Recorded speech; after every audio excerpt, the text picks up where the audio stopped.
my Canadian gardeners. How are you guys doing today? We're gonna switch things up. I hope my skeleton caught your attention because we're gonna actually change things around a little bit. I had a recommendation from my sister because she knows I love Halloween and the creepy crawlies about the world.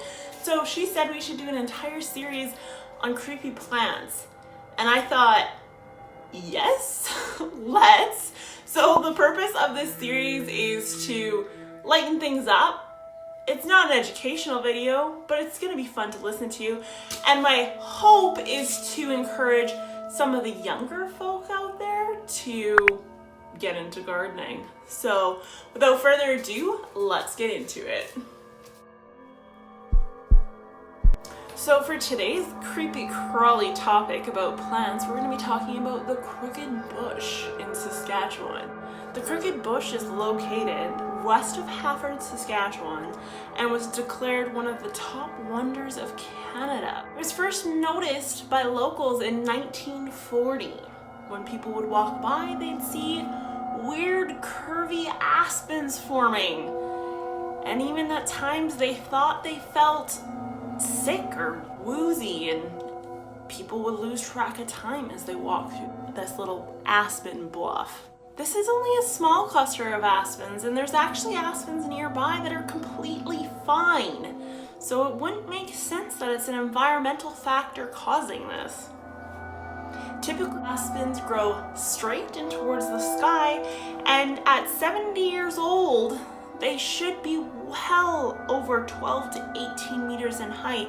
However, at the crooked bush, they're only reaching about 15 to 20 feet. Aspens are usually regarded as pretty and beautiful and are commonly found in rustic decor. People are always trying to put aspen in their homes and all around. At the crooked bush, these may not work for your rustic decor. However, they tend to twist and turn, sometimes traveling completely parallel with the ground before reaching upward.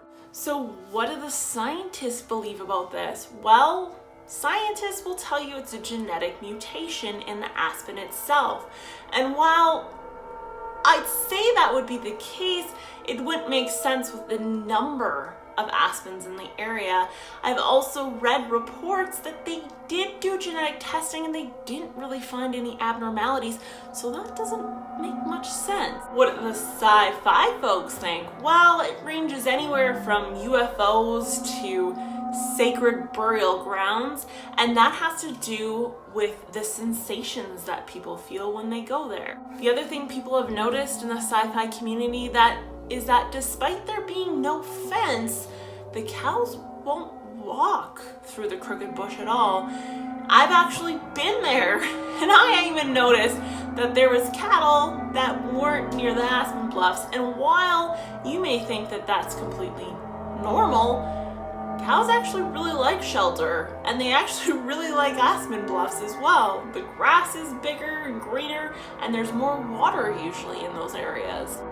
So what do I think about the crooked bush in Saskatchewan? Well, like I said, I've been there, and my fiance actually lives near there.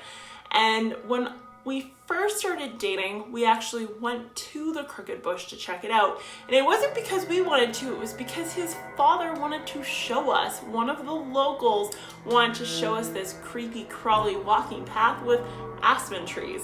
So I obliged, of course, and followed along. The first thing I noticed is that the trees definitely are different. They twist and turn and crawl along the floor like nobody's business. It is really weird to see.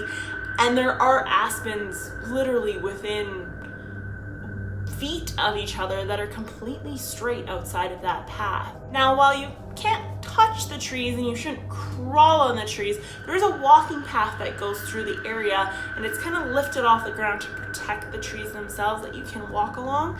And I must say, they even crawled underneath the boardwalk that they had developed in that area. So what do I think? Like I said, genetic mutation, maybe. UFO landing spot? I mean, possibly. ancient burial ground that's cursed, who knows? But what I can tell you is I asked the locals.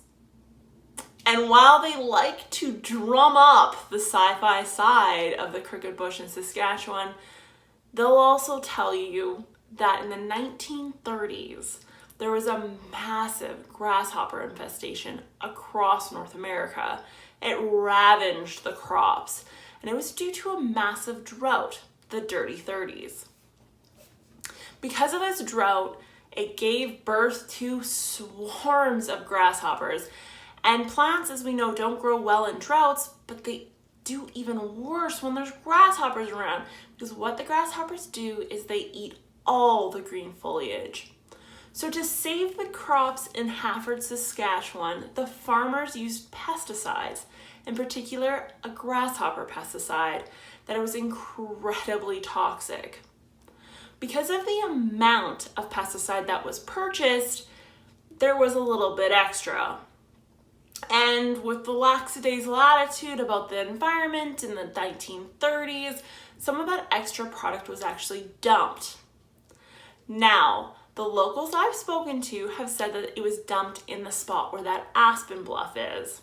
So, using my brain and what I know about plants, I do think that an overwhelming amount of pesticides could have caused cell damage.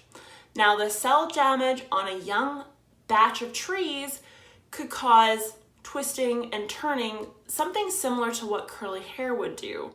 The plants probably existed and they were probably growing straight at the time, but once they were doused with the chemical, and that was the designated dumping spot for the locals, it probably caused some issues. Those issues didn't go away, and then they kind of just stayed in the tree's profile. If you look at the trees themselves, you'll notice that the bottom portion tends to twist and turn, but then when you start getting closer to the top, it starts going straight up. I think that's because the newer portion of the tree isn't affected by the pesticide, and the lower portion of the tree is. That's because pesticides don't generally last in the soil profile or the ecosystem for extended periods of time. Now, if you take into consideration the pesticides dumped in 1930 with the discovery of the crooked bush area in 1940, that gives those trees 10 years of growth. That's 10 years of the damage already being done. So it would make sense that the locals in 1940 would think, wow, that bush is growing really bizarre. And it's because of the cell damage. Now, the weird feelings people get, I don't know, maybe that's just the ambiance of the area. But in my opinion, they're probably not haunted. There was probably no UFOs, and the cows probably just don't eat any of the foliage there because they'll trip and fall if they try. With the logs being on the ground, in my experience, cows are not the most graceful creatures on the planet. That's all I have for you guys for the Creepy Crawly episode. I hope you enjoyed it. I enjoyed it. I had to do the crooked bush first because it's close to where I am and it's Canadian. So I hope you loved it. I hope it encourages you to get into plants and plant science and all that fun stuff because it's not all serious. Sometimes it can be spooky. I hope you guys loved the video. Be sure to like, subscribe, comment, and share it if you enjoyed it as well. And I will talk to you guys next time with either an educational video or something creepy and crawly that has to do with plants. If you have a recommendation on a creepy crawly plant you'd like me to talk about, leave it in the comments below as well. And I will see you guys next time. Bye! Oh, hey there. Are you still watching? Make sure to hit that subscribe button for some more awesome plant videos.